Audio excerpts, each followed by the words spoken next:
কোয়েল পাখির খামার করতে কি লাগে? কোয়েল পাখি লালন পালন করতে কত টাকা লাগে? পাখি লালন পালন করতে কি অনেক টাকা লাগে? কোয়েল পাখির খামার করতে কি অনেক টাকা লাগে, লাখ লাখ টাকা লাগে? কোয়েল পাখি কতগুলো দিয়ে শুরু করবেন? এই পাখি লালন পালন করতে গিয়ে আপনার বড় একটা ঘর দরকার, যেটা বিল্ডিং করে বড় একটা শেড করতে হবে নাকি?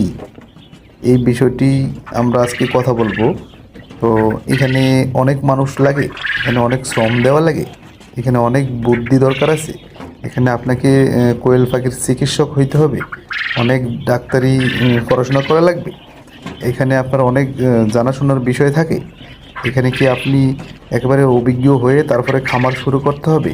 এখানে কি আপনার লাখ লাখ টাকা ইনভেস্ট করার দরকার আছে? এখানে কি লাগবে, আপনার কোয়েল পাখি লালন পালন করতে কি লাগবে? পুরো ভিডিওটি দেখুন, চ্যানেলে দেওয়া আছে।